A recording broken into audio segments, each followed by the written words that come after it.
അമ്മയ്ക്കും തിരുക്കുമാരനും 1000 നന്ദി. എൻ്റെ പേര് ആതിര ബിനു, ഇതെൻ്റെ ചേച്ചി ആർഷ ബിനു. ഞാൻ ആദ്യമായി ഉടമ്പടി എടുക്കുന്നത് ഓൺലൈനായിട്ടാണ്. ഓഗസ്റ്റ് 17, 2024 ഞാൻ ഉടമ്പടി എടുക്കുന്നത്. ഉടമ്പടി എടുക്കാനുള്ള പ്രധാന കാരണം എൻ്റെ ഹയർ സ്റ്റഡീസ് ആയിരുന്നു.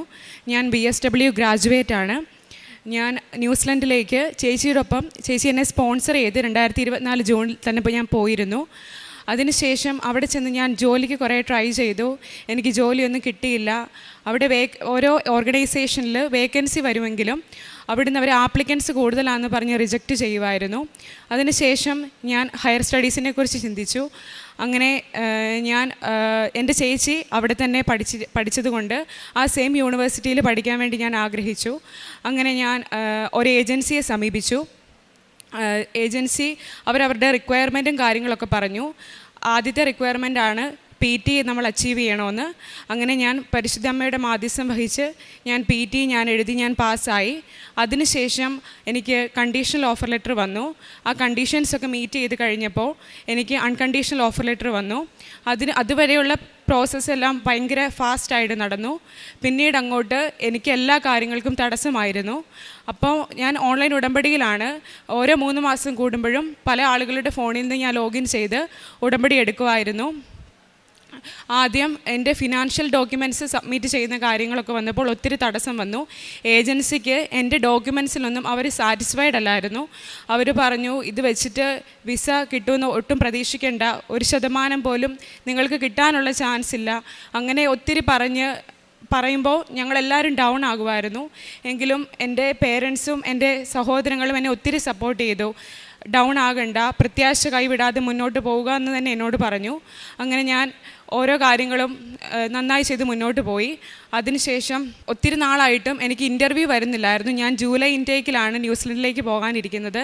ഞാൻ ഓൾറെഡി ന്യൂസിലൻഡിൽ നിന്ന് വന്നതാണ് വിസിറ്റിംഗ് വിസയിൽ പോയിട്ട്. അപ്പോൾ എനിക്ക് മുന്നോട്ടുള്ള കാര്യങ്ങളൊന്നും വരുന്നില്ല. എനിക്ക് ആദ്യം അവിടുന്ന് ഇൻ്റർവ്യൂ കിട്ടണം. അതിനെനിക്ക് ഇൻ്റർവ്യൂ വരുന്നില്ല. ഞാൻ ഒത്തിരി അതിന് വേണ്ടി വെയിറ്റ് ചെയ്തു. പിന്നെ ഞാൻ ന്യൂസിലൻഡിൽ നിന്ന് തിരിച്ചിവിടെ വന്നപ്പോൾ തന്നെ ഞാൻ ഇവിടെ വന്ന് തീർത്ഥാടക ഉടമ്പടി എടുത്തായിരുന്നു. അത് ഏപ്രിൽ 10 ഞാൻ തീർത്ഥാടക ഉടമ്പടി എടുത്തു. അതിനുശേഷമാണ് പിന്നെ ബാക്കിയുള്ള കാര്യങ്ങൾ, വിസ ഇമിഗ്രേഷനുമായിട്ടുള്ള കാര്യങ്ങൾ മുന്നോട്ട് പോയത്. ഇമിഗ്രേഷനിൽ നിന്ന് ഇവിടെ വന്ന് കൃപാസനത്തിൽ എനിക്ക് തടസ്സങ്ങളുണ്ടായപ്പോൾ ഞാൻ ഇവിടെ വന്നു. കൃപാസനത്തിൽ തിരിച്ച് ഞാൻ വന്നു. അപ്പോൾ എന്നോട് ഞാൻ എനിക്ക് ജോസഫ് അച്ഛനെ കാണാൻ വേണ്ടിയിട്ടായിരുന്നു.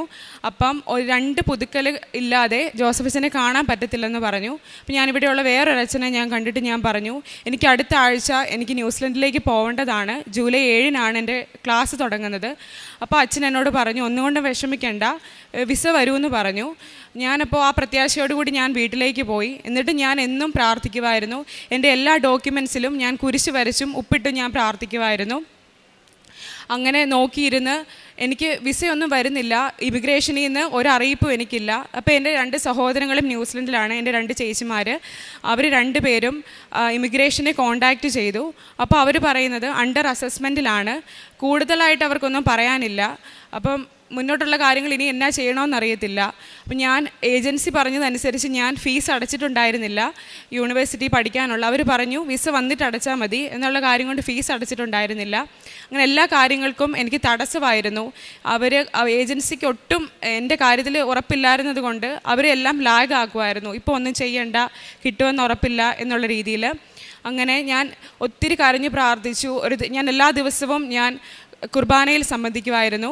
അങ്ങനെ ഒരു ദിവസം ഞാൻ പള്ളിയിൽ പോയി തിരിച്ചു വന്നപ്പം ജൂലൈ 7 എനിക്ക് ന്യൂസിലൻഡ് ഇമിഗ്രേഷനിൽ നിന്ന് കോള് വന്നു. അങ്ങനെ 7:30 ഞാൻ ആ ഇൻ്റർവ്യൂ അറ്റൻഡ് ചെയ്തു. ഇൻ്റർവ്യൂ ഓക്കെ ആയിരുന്നു, പാസ്സായെന്ന് അവരെന്നോട് പറഞ്ഞു. അത് കഴിഞ്ഞിട്ട് ഇനിയുള്ള കാര്യങ്ങൾ എന്താണെന്ന് എനിക്കറിയില്ല. അങ്ങനെ ഓരോ ദിവസവും കടന്നു പോയി.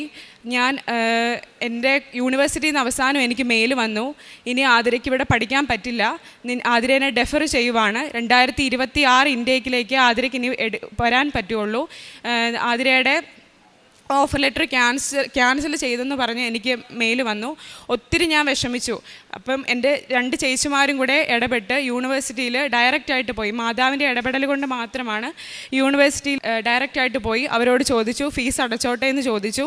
അങ്ങനെ അവരൊരിക്കലും സമ്മതിക്കില്ല, പക്ഷെ അവർ സമ്മതിച്ചു, ഫീസ് അടച്ചോളാൻ പറഞ്ഞു. അങ്ങനെ ഫീസ് അടച്ച് അവരെനിക്ക് 2 ആഴ്ച കൂടി നീട്ടി തന്നു.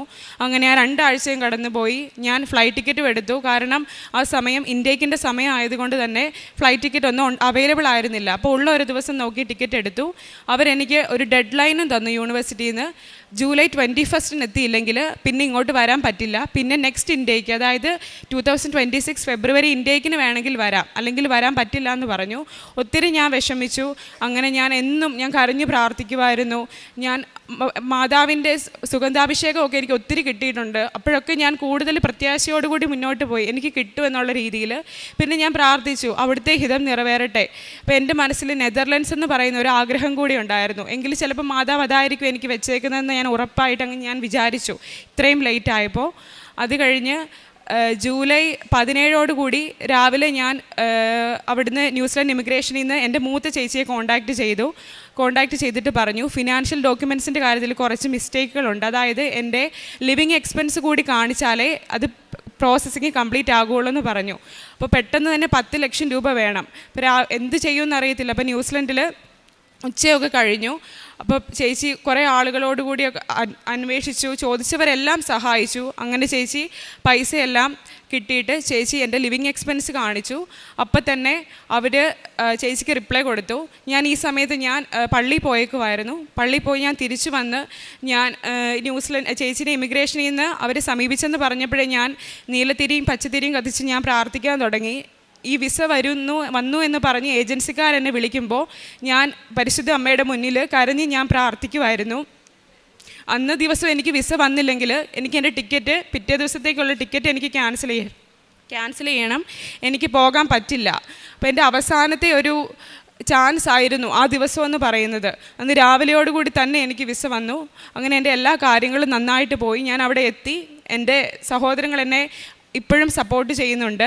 പിന്നെ എൻ്റെ ഫസ്റ്റ് സെമസ്റ്ററിൻ്റെ റിസൾട്ട് വന്നു, ഞാൻ പാസ്സായി. പ്രേക്ഷിത പ്രവർത്തനമായിട്ട് ഞാൻ ചെയ്തത് അച്ഛൻ്റെ ഡെയിലി ബ്രെഡ് ഞാൻ എന്നും കാണുമായിരുന്നു, സ്റ്റാറ്റസ് ഇടുമായിരുന്നു, ഷെയർ ചെയ്യുമായിരുന്നു. പിന്നെ കാരുണ്യ പ്രവർത്തികൾ എൻ്റെ മുന്നിൽ വരുന്ന ഒരു ആളിനെ പോലും ഞാൻ സഹായിക്കാതെ വിട്ടിട്ടില്ല. എല്ലാവരെയും ഞാൻ സഹായിക്കുമായിരുന്നു. എല്ലാവരോടും ഞാൻ കാരുണ്യത്തോടു കൂടി ഞാൻ എല്ലാവരോടും സമീപിക്കുമായിരുന്നു.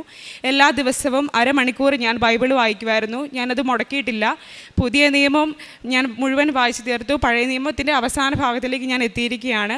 എൻ്റെ ആത്മീയ ജീവിതത്തിൽ ഒത്തിരി മാറ്റം വന്നു. പണ്ടൊക്കെ സങ്കീർത്തനം മാത്രം വായിക്കുക, അത് എളുപ്പമാണല്ലോ, ആ രീതിയിലായിരുന്നു ഞാൻ പണ്ട് ചിന്തിച്ചുകൊണ്ടിരുന്നത്. ഇപ്പോൾ അതിൽ നിന്നെല്ലാം ഒത്തിരി മാറി ഞാൻ ബൈബിൾ വായിക്കാനും എന്നും മുടങ്ങാതെ കൊന്തയൊല്ലാനും അങ്ങനെ ആത്മീയ ജീവിതത്തിൽ എനിക്ക് ഒത്തിരിയേറെ വളർച്ചയുണ്ടായി. എൻ്റെ പേര് ആർഷ ബെനു. ഞാൻ കഴിഞ്ഞ 11 വർഷമായിട്ട് ന്യൂസിലാൻഡിൽ താമസിക്കുകയാണ്. അവിടുത്തെ സെൻറ്റ് മേരീസ് സീറോ മലബാർ വെല്ലിംഗ്ടണിലെ ഒരു ഇടവക അംഗമാണ് ഞാൻ സെപ്റ്റംബർ 1, 2024 ഓൺലൈൻ ഉടമ്പടി എടുത്തത്. ഉടമ്പടി എടുത്തതിൻ്റെ എനിക്ക് കുറച്ച് വ്യക്തിപരമായ പ്രശ്നങ്ങളുണ്ടായിരുന്നു. എങ്കിലും ഉടമ്പടി എടുക്കുന്നതിനുള്ള മെയിൻ റീസൺ എനിക്ക് IELTS എക്സാം പാസ്സാകണമായിരുന്നു. ഞാൻ ആ ഉടമ്പടി എടുക്കുന്ന സമയത്ത് ഓൾറെഡി 8 തവണ IELTS എഴുതിയിട്ടുണ്ടായിരുന്നു 2 വർഷങ്ങൾക്കുള്ളിലായിട്ട്. ഞാനത് എൻ്റെ ഒരു നേഴ്സിംഗ് രജിസ്ട്രേഷൻ്റെ ആവശ്യമായിട്ടായിരുന്നു IELTS എഴുതിക്കൊണ്ടിരുന്നത്. എനിക്ക് എപ്പോഴും ഒരു മൊഡ്യൂളിന് മാത്രം സ്കോർ, ബാക്കി എല്ലാ മൊഡ്യൂളിനും എനിക്ക് വേണ്ടതിൽ കൂടുതൽ നല്ല സ്കോർ കിട്ടുന്നുണ്ടായിരുന്നു. 7 and above 8 ഒക്കെ കിട്ടുന്നുണ്ടായിരുന്നു. പക്ഷേ അതിൽ റീഡിംഗ് എന്ന് പറയുന്നൊരു മൊഡ്യൂൾ മാത്രം എന്തോ ഒരു കാരണത്താൽ എനിക്ക് 0.5 എപ്പോഴും അതിലെനിക്ക് ആ സ്കോർ മീറ്റ് ചെയ്യാൻ പറ്റുന്നുണ്ടായിരുന്നില്ല. ആ സ്കോർ കിട്ടിയെങ്കിൽ മാത്രമേ എനിക്ക് എൻ്റെ അടുത്ത പ്രോസസ്സിലേക്ക് കടക്കാൻ സാധിക്കുകയുള്ളായിരുന്നു. അപ്പോഴാണ് എൻ്റെ ഈ അനിയത്തി എന്നോട് ചേച്ചി ഉടമ്പടി എടുക്കുക എന്ന് പറഞ്ഞ് ഞാൻ ഉടമ്പടി എടുത്തത്. ആ സമയം തന്നെ എൻ്റെ വീട്ടിൽ നിന്നും എൻ്റെ സുഹൃത്തുക്കളും എന്നെ ഈ പ്രോസസ്സിങ്ങിന് സഹായിക്കുന്ന ഒരാളും എന്നോട് പറഞ്ഞുകൊണ്ടിരുന്നു, ഇനി IELTS എഴുതണ്ട, OET എഴുതി നോക്ക്, പെട്ടെന്ന് കിട്ടും, പാസ്സാകും, ഇത്രയും നിങ്ങൾ ഇംഗ്ലീഷൊക്കെ അറിയാവുന്ന ഒരാളാണല്ലോ എന്ന്. പക്ഷേ എങ്കിലും എൻ്റെ മനസ്സ് അതിനെന്നെ അനുവദിച്ചില്ല. ഞാൻ 2-3 പ്രാവശ്യം OETക്ക് ഡേറ്റ് എടുക്കാനൊക്കെ നോക്കി. പക്ഷേ അതൊരിക്കലും കംപ്ലീറ്റ് ആക്കാൻ സാധിച്ചില്ല, എന്തോ ഒരു കാരണത്താൽ. അങ്ങനെ ഞാനിങ്ങനെ പ്രാർത്ഥിച്ചുകൊണ്ടിരുന്നു. ഉടമ്പടി നിയമങ്ങളെല്ലാം പാലിച്ചു പോന്നു. എനിക്ക് ഒരു ഡേറ്റിന് വേണ്ടി ഞാൻ പിന്നെ പ്രാർത്ഥിക്കാൻ തുടങ്ങി. അപ്പോൾ എനിക്കായിട്ടൊരു ഡേറ്റ് ഒന്നും കിട്ടുന്നതായിട്ട് എനിക്ക് ഫീൽ ചെയ്തില്ല. പക്ഷേ ഞാൻ ഒരു ദിവസം ബൈബിൾ എടുത്ത് തുറന്നപ്പോൾ ഞാൻ മനസ്താപ്രകരണവും വിശ്വാസ പ്രമാണവും ചൊല്ലിയപ്പം എനിക്ക് 12 എന്നൊരു നമ്പർ കിട്ടി. അപ്പോൾ അതൊരു മാർച്ച് മാസമാണ്. അപ്പോൾ ഞാൻ മാർച്ച് മാസത്തിൽ നോക്കിയപ്പോൾ 12-ാം തീയതി എക്സാം ഒന്നും നടക്കുന്നില്ല. പക്ഷേ എനിക്ക് ആ മാസം തന്നെ എക്സാം എഴുതണമെന്ന് എനിക്ക് തോന്നിയിട്ട് ചിലപ്പോൾ അത് ഞാൻ ഇങ്ങനെ വിചാരിക്കുന്നത് കൊണ്ടായിരിക്കും ആ 12-ാം തീയതി എനിക്ക് കിട്ടിയത് എന്ന് കരുതി ഞാൻ 12-ാം തീയതി എക്സാം ഇല്ലായിരുന്നു. എന്നിട്ട് അടുത്ത ഡേറ്റായ 15-ാം തീയതിയിലേക്ക് എക്സാം എടുത്തു, ഡേറ്റ് എല്ലാം ബുക്ക് ചെയ്തു. അങ്ങനെ ആ എക്സാമിൻ്റെ തലേ ദിവസം രാത്രിയിൽ ഞാനൊരു സ്വപ്നം കാണുവാണ്. ഞാൻ മാതാവിനെ, നമ്മുടെ മാതാവിൻ്റെ രൂപം ഇങ്ങനെ ആകാശത്ത് തെളിഞ്ഞു വരുന്നതായിട്ടാണ് കാണുന്നത്. എന്നിട്ട് ഞാൻ എൻ്റെ ഭർത്താവിനെ ആ മാതാവിനെ വിളിച്ച് കാണിക്കുന്നതായിട്ടാണ് ഞാൻ കണ്ടത്. അതോടൊപ്പം തന്നെ ഞാൻ ഒരു ഇത് കാണുകയാണ്, സങ്കീർത്തനം 51. ഇങ്ങനെ എഴുതി വന്നു. എനിക്ക് അന്നേരം പെട്ടെന്ന് അത് നല്ല ഉറക്കത്തിലായിരുന്നു. പക്ഷേ അപ്പോൾ എനിക്കത് എന്നാന്ന് നോക്കാൻ പറ്റിയില്ല. പിറ്റേ ദിവസം എനിക്ക് എക്സാം ഉണ്ട്. ഞാൻ രാവിലെ ചാടി എണീറ്റ് ആദ്യം തന്നെ സങ്കീർത്തനം 51 നോക്കിയപ്പോൾ അത് ദൈവമേ എന്നോട് കരുണ ഉണ്ടാകണമേ എന്നുള്ള ഒരു ബൈബിൾ വാക്യങ്ങളാണ്. എന്നിട്ട് പരീക്ഷയ്ക്ക് പോയി. പരീക്ഷ എല്ലാം എഴുതി എന്നെക്കൊണ്ട് പറ്റുന്ന രീതിയിൽ ഞാൻ അറ്റൻഡ് ചെയ്തു. പോയപ്പോൾ എൻ്റെ കയ്യിൽ എൻ്റെ അനിയത്തിയുടെ ഒരു ഉടമ്പടി കാശ് രൂപം ഉണ്ടായിരുന്നു. അത് മുറുക്കി പിടിച്ചുകൊണ്ടാണ് ഞാൻ പോയത്. പക്ഷേ അവിടെ ചെന്ന് കഴിഞ്ഞപ്പോൾ പരീക്ഷയുടെ വെപ്രാളത്തിൽ നമ്മളെപ്പോഴും പാനിക്കാവുന്നത് പോലെ എനിക്ക് ഏറ്റവും ബുദ്ധിമുട്ടായിട്ടുള്ള റീഡിങ് തന്നെ ഞാൻ വളരെ ടെൻഷനോടുകൂടി അറ്റൻഡ് ചെയ്തു. പക്ഷേ നിർഭാഗ്യവശാൽ റിസൾട്ട് വന്നപ്പോൾ എനിക്ക് അപ്പോഴും റീഡിങ്ങിന് മാത്രം ഒരു 0.5 ഞാൻ ഫെയിലായി. ബാക്കി എല്ലാത്തിനും എനിക്ക് നല്ല സ്കോർ വീണ്ടും ലഭിച്ചു. അങ്ങനെ ഇരിക്കുമ്പോഴാണ് ജോസഫ് അച്ഛൻ്റെ ഒരു ഉടമ്പടി ധ്യാനത്തിൽ അച്ഛൻ ഇങ്ങനെ പറയുന്നത് കേട്ടു. 9 പ്രാവശ്യം എക്സാം എഴുതി ഫെയിലായവർ ഒരു മക്കൾക്ക് വേണ്ടി എന്തോ അച്ഛൻ ഇങ്ങനെ പറയുന്നത് ഞാൻ കേട്ടു. അപ്പം ഞാൻ എൻ്റെ അനിയത്തിമാരോട് പറഞ്ഞു, അച്ഛൻ ഇങ്ങനെ പറയുന്നുണ്ട് 9 പ്രാവശ്യം എക്സാം എഴുതി, അപ്പോൾ എല്ലാം എൻ്റെ കാര്യമായിരിക്കും എന്ന് ഞാനിങ്ങനെ പറഞ്ഞു. അത് കഴിഞ്ഞിട്ട് ഞാനപ്പം അപ്പോൾ എൻ്റെ മനസ്സിന് എനിക്ക് പൂർണ്ണമായും ബോധ്യമായി 12 എന്നുള്ള ഡേറ്റ് എനിക്ക് വേണ്ടി മാതാവ് കാണിച്ചു തന്ന ഡേറ്റ് ആണെന്ന്. അങ്ങനെ നെക്സ്റ്റ് മന്ത് ഏപ്രിൽ 12 ഞാൻ വീണ്ടും IELTS എക്സാമിന് ഡേറ്റ് എടുത്തു. അതോടൊപ്പം ഞാൻ ഇവിടെ സാക്ഷ്യങ്ങളൊക്കെ കേട്ടിട്ടുണ്ട്. ചില കുട്ടികൾ പറയുന്നത് അവർ ഈ പഠിക്കുന്നതിലുപരിയായി ബൈബിള് വായിക്കും, വചനങ്ങൾ ഷെയർ ചെയ്യും, ആളുകളോട് നമ്മുടെ മാതാവിൻ്റെ അനുഗ്രഹത്തെക്കുറിച്ച് പറയും എന്നൊക്കെ. അപ്പം ഞാനും ഓർത്തു, ഞാനും ഒരുപാട് അങ്ങനെ പഠിച്ചിട്ടൊന്നും അല്ല പരീക്ഷയ്ക്ക് പൊയ്ക്കൊണ്ടിരിക്കുന്നത്. സാമാന്യം നല്ല രീതിയിൽ ഇംഗ്ലീഷ് അറിയാവുന്നത് കൊണ്ട് ആ ഒരു കോൺഫിഡൻസിലാണ് ഞാൻ എപ്പോഴും പൊയ്ക്കൊണ്ടിരുന്നത്. പക്ഷേ അപ്പം ഞാനൊരു തീരുമാനമെടുത്തു. എനിക്ക് ഏറ്റവും ബുദ്ധിമുട്ട് റീഡിംഗ് ആണ്. എനിക്ക് എന്തുകൊണ്ടോ അത് കിട്ടുന്നില്ല. അത് എന്ത് കാരണമാണെന്ന് എനിക്കറിയില്ല. ഞാനൊരു ഇംഗ്ലീഷ് ബൈബിൾ മേടിച്ചു. ഞാൻ ഇംഗ്ലീഷ് ബൈബിൾ ഇരുന്ന് വായിക്കാൻ തുടങ്ങി. അപ്പം ഞാനിങ്ങനെ പ്രാർത്ഥിച്ചു, ദൈവമേ എനിക്ക് കുത്തിയിരുന്ന് വേറെ IELTSൻ്റെ ടോപ്പിക്കുകളൊന്നും വായിക്കാനുള്ള ക്ഷമയോ ഒന്നുമില്ല. അതിന് പകരം ഞാൻ ഈ ബൈബിള് വായിക്കുകയാണ് എന്ന് പറഞ്ഞ് ഞാൻ ആ ബൈബിള് നിരന്തരം, ഇംഗ്ലീഷ് എനിക്ക് ഇച്ചിരി കട്ടിയാണ് നമ്മൾ വായിച്ച് പരിചയമില്ലാത്തവർക്ക്, എങ്കിലും ഞാൻ അങ്ങനെ വായിച്ചുകൊണ്ടിരുന്നു. അങ്ങനെ 12-ാം തീയതി ആയി. 12-ാം തീയതി ഞാൻ പരീക്ഷയ്ക്ക് പോകാൻ ഇറങ്ങുമ്പോൾ എനിക്കൊരു വചനം കിട്ടി. For you shall not go out in haste and you shall not go in flight, for the Lord will go before you and the God of Israel will be your rear God. എന്ന് പറഞ്ഞാൽ നിങ്ങൾ തിടക്കം കൂട്ടേണ്ട, വേഗം ഓടുകയും വേണ്ട, കർത്താവ് നിങ്ങളുടെ മുൻപിൽ നടക്കും, ഇസ്രായേലിൻ്റെ ദൈവമായിരിക്കും നിങ്ങളുടെ പിൻകാവൽക്കാരൻ. ഇത് യേശയ്യ 52:12 അപ്പം ഈ പരീക്ഷയ്ക്കിടയിൽ എനിക്ക് പെട്ടെന്ന് റീഡിങ്ങിൻ്റെ ഭാഗം എത്തി. എപ്പോഴത്തെയും പോലെ എനിക്ക് വെപ്രാളം തുടങ്ങി. എങ്ങനെയെങ്കിലും ഈ 1 മണിക്കൂറിനുള്ളിൽ ഈ 40 ക്വസ്റ്റ്യൻ അറ്റൻഡ് ചെയ്യണം, മൊത്തം വായിച്ച് തീർക്കണമെന്നുള്ള വെപ്രാളം അപ്പോഴെനിക്ക് വന്നു. പെട്ടെന്ന് ഈ വചനം എൻ്റെ മനസ്സിലേക്ക് വന്നു. ഞാൻ ഇത്രയും ഈ 9 പ്രാവശ്യവും ഞാൻ ഈ വെപ്രാളം പിടിച്ചിട്ട് എനിക്ക് പാസ്സാകാൻ സാധിച്ചില്ല. എൻ്റെ മനസ്സ് ഞാൻ വളരെ ശാന്തമാക്കി. ഞാൻ പയ്യെ അവിടെ ഇരുന്ന് വായിക്കാൻ തുടങ്ങി. എനിക്ക് പെട്ടെന്ന് ആൻസറുകൾ കിട്ടാൻ തുടങ്ങി. ഇതിനു മുമ്പ് എനിക്ക് അങ്ങനെ ഒരു അനുഭവം ഉണ്ടായിട്ടേ ഇല്ല. അങ്ങനെ ഞാൻ അതെല്ലാം അറ്റൻഡ് ചെയ്തു. ഞാൻ 1 മണിക്കൂറിനുള്ളിൽ ആ 40 ക്വസ്റ്റ്യനും എനിക്ക് കംപ്ലീറ്റ് ആക്കാൻ സാധിച്ചു. ഞാൻ അത് എൻ്റെ 10ാമത്തെ IELTS എക്സാം ആയിരുന്നു. ഞാൻ ആദ്യമായിട്ടാണ് 10ഉം ഈ റീഡിങ്ങിൻ്റെ 40 ക്വസ്റ്റ്യൻസും ആൻസർ ചെയ്യുന്നത്. അതിന് മുന്നേ ഞാൻ എക്സാം ഹോളിലേക്ക് കയറുന്നതിന് മുന്നേ എനിക്കൊരു അനുഭവം ഉണ്ടായത്. ഞാൻ പറഞ്ഞല്ലോ എനിക്ക് 12 എന്നൊരു നമ്പർ ഡേറ്റ് കിട്ടിയിരുന്നു എന്ന്. ഞാൻ അവിടെ എക്സാം ഹോളിൽ ചെല്ലുമ്പോൾ ഞാനാണ് 2ാമത് അവിടെ റിപ്പോർട്ട് ചെയ്യാൻ ചെന്നത്. അപ്പോൾ നമ്മൾ റിപ്പോർട്ട് ചെയ്യാൻ ചെല്ലുമ്പോൾ നമ്മുടെ കയ്യിലുള്ള സാധനങ്ങളൊക്കെ അവരോട് മേടിച്ച് വെക്കുന്ന ഒരു പതിവുണ്ട്. അവരുടെ കയ്യിൽ 1 തൊട്ട് ഒരു 30 വരെയെങ്കിലും ഒരു നമ്പർ ഉണ്ടാകും. പക്ഷെ ഞാൻ കയറി ചെന്നപടി ഇവർ 12 എന്ന് പറയുന്ന നമ്പർ എടുത്ത് എൻ്റെ കയ്യിലേക്ക് തന്നു. അപ്പോൾ എനിക്ക് പൂർണ്ണമായും ബോധ്യമായി, ഇത് മാതാവ് എനിക്ക് എൻ്റെ കൂടെയുണ്ട്, നീ ധൈര്യമായിട്ടിരുന്നോ എഴുതിക്കോ എന്നുള്ളതാണ് മാതാവ് കാണിച്ചു തരുന്നതെന്ന്. അങ്ങനെ എനിക്ക് എക്സാം എഴുതി ഞാൻ സമാധാനത്തോടു കൂടിയാണ് വീട്ടിൽ പോയത്. എനിക്കൊരു ടെൻഷനും ഉണ്ടായില്ല. 14-ാം തീയതി എൻ്റെ റിസൾട്ട് വരും. ഇത് ഓൺലൈൻ എക്സാം ആയിരുന്നു, അതായത് കമ്പ്യൂട്ടർ ബേസ്ഡ് എക്സാമാണ്. 3-ാം ദിവസം റിസൾട്ട് വരും. ഇത് റിസൾട്ട് വരുന്ന അന്ന് രാവിലെ ഞാൻ ന്യൂസിലാൻഡ് സമയം ഉച്ചയ്ക്ക് 12:30 ഇവിടെ ജോസഫ് അച്ഛൻ്റെ 5:30 ഞാൻ ധ്യാനം ഡെയിലി ബ്രെഡ് കേട്ടുകൊണ്ടിരിക്കുമ്പോൾ അച്ഛൻ ഇങ്ങനെ പറയുവാണ്, പരീക്ഷയൊക്കെ എഴുതിയവരുണ്ട്, റിസൾട്ട് കാത്തിരിക്കുന്നവരുണ്ട്, ചിലപ്പോൾ ഒരു 0.5-നൊക്കെ നിങ്ങൾ ഫെയിലായേക്കാം, പക്ഷേ വിഷമിക്കരുതെന്ന്. എനിക്ക് അപ്പം ഒരു ഇടുത്തി വെട്ടിയ പോലെയാണ് തോന്നിയത്. കാരണം ഞാനൊരു 0.5 വേണ്ടിയാണ് ഈ 10ാമതും അവിടെ വന്നിരിക്കുന്നത്. എന്നിട്ട് ഞാൻ മാതാവിനോട് പറഞ്ഞിട്ടുണ്ട്, ഇത് കിട്ടിയില്ലെങ്കിൽ ഞാനിനി എഴുതുകയില്ലെന്നും പറഞ്ഞിട്ടാണ് അവിടെ ഇരിക്കുന്നത്. അപ്പോൾ ഞാനൊരു ഓഫീസിൽ ഒരു മാനേജറായിട്ടാണ് വർക്ക് ചെയ്യുന്നത്. അപ്പോൾ എനിക്ക് എൻ്റെ ആ വിഷമം ഒന്നും അവിടെ കാണിക്കാനൊന്നും പറ്റുന്നില്ല. എൻ്റെ സ്റ്റാഫൊക്കെ ചുറ്റുമുണ്ട്. ഞാനപ്പം ഇങ്ങനെ പയ്യെ എൻ്റെ ഫോണിൽ ഈ ഡെയിലി ബ്രെഡ് കേട്ടോണ്ടിരിക്കുകയാണ്. അതിൻ്റെ പുറകെ തന്നെ എനിക്കൊരു മെസ്സേജ് വന്നു, നിങ്ങളുടെ റിസൾട്ട് വന്നു. അങ്ങനെ ഞാൻ പെട്ടെന്നത് ഓപ്പൺ ആക്കി നോക്കിയപ്പോഴത്തേക്ക് എനിക്ക് ആ റീഡിങ്ങിന് എനിക്ക് വേണ്ടിയിരുന്ന 7 സ്കോർ തന്ന് മാതാവിനെ അനുഗ്രഹിച്ചിട്ടുണ്ട്. ഇപ്പോൾ ഇത് കേൾക്കുന്ന ഒരാൾക്ക് ചിന്തിച്ചേക്കാം, ഒരു ബുദ്ധിപരമായി ചിന്തിക്കുന്ന ഒരാൾ വിചാരിച്ചേക്കാം, ഈ 10 പ്രാവശ്യം IELTS എഴുതിയാൽ ആർക്കാണ് ഒരു 7 സ്കോർ കിട്ടാത്തതെന്നും. അതിനും ദൈവം എനിക്ക് അവിടെ ഒരു അടയാളം കാണിച്ചു തന്നു. എല്ലാ പ്രാവശ്യവും എനിക്ക് 8 സ്കോർ കിട്ടിക്കൊണ്ടിരുന്ന ബാക്കി മൊഡ്യൂൾസിന് എനിക്ക് 6.5 കുറഞ്ഞു. എനിക്ക് കിട്ടാതിരുന്ന ഈ സ്കോർ മാത്രം മാതാവ് എനിക്ക് 7 നൽകി അനുഗ്രഹിച്ചു. എനിക്ക് അപ്പോഴാണ് ബോധ്യപ്പെട്ടത് എന്തിനാണ് എനിക്ക് OET എഴുതാൻ പറ്റാതിരുന്നതും എത്ര ശ്രമിച്ചിട്ടും അതിനൊരു ഡേറ്റ് കിട്ടാതിരുന്നതും. അവിടെ മാതാവിനെ മഹത്വപ്പെടുത്താനാണ്. ഇത് എൻ്റെ കഴിവല്ല. ഞാനതിങ്ങനെ പറഞ്ഞുകൊണ്ട് എപ്പോഴും ഉള്ളിൽ പറയുമായിരുന്നു, എനിക്കൊരു കഴിവില്ല കർത്താവേ, ഇത്രയും തവണ ഞാൻ തലകുത്തി നിന്നിട്ട് എന്നെക്കൊണ്ട് ഒന്നും പറ്റിയിട്ടില്ല, ഇനി കർത്താവ് എന്നെ അനുഗ്രഹിക്കണം, മാതാവ് അനുഗ്രഹിച്ചെങ്കിൽ മാത്രമേ എനിക്കിത് ലഭിക്കുകയുള്ളൂ, കർത്താവിൻ്റെ കൃപയില്ലെങ്കിൽ എനിക്കിത് ലഭിക്കുകയില്ല എന്ന് ഞാനിങ്ങനെ നിരന്തരം പറഞ്ഞുകൊണ്ടിരുന്നു. അങ്ങനെ എനിക്ക് ആ എക്സാം പാസ്സായി. ഞാൻ ഈ IELTS എക്സാം എഴുതിയത് എനിക്കൊരു നേഴ്സിംഗ് രജിസ്ട്രേഷൻ്റെ ആവശ്യത്തിന് വേണ്ടിയായിരുന്നു. ഞാൻ നാട്ടിലെ നേഴ്സിംഗ് പഠിച്ചിട്ട് ഇവിടെ അധികം ജോലിയൊന്നും ചെയ്യാതെ പെട്ടെന്ന് ന്യൂസിലാൻഡിലേക്ക് പഠിക്കാൻ പോയി.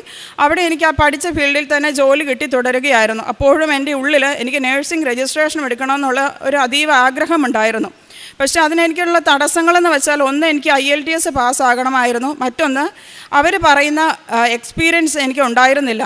എങ്കിലും ഞാൻ ഈ ഉടമ്പടിയൊക്കെ എടുത്ത് മാതാവിനോട് പ്രാർത്ഥിക്കുന്നതിൻ്റെ ഒറ്റ ബലത്തിൽ ഞാൻ നേഴ്സിംഗ് കൗൺസിലിനെ അപ്രോച്ച് ചെയ്ത് ഞാൻ പലതവണ 10 വർഷത്തിനുള്ളിൽ ഒരു 100 ഇമെയിലെങ്കിലും അവർക്ക് അയച്ചിട്ടുണ്ട്, എനിക്ക് ഇതിനു വേണ്ടി എന്തെങ്കിലും ചെയ്തു തരാമോ എന്ന്. അപ്പോഴൊക്കെ അവരുടെ മറുപടി, ഇല്ല, നിങ്ങൾ ക്രൈറ്റീരിയ മീറ്റ് ചെയ്തിട്ടില്ല, അതുകൊണ്ട് നിങ്ങൾ ഒന്നുകൂടി നേഴ്സിംഗ് പഠിക്കണമെന്നായിരുന്നു.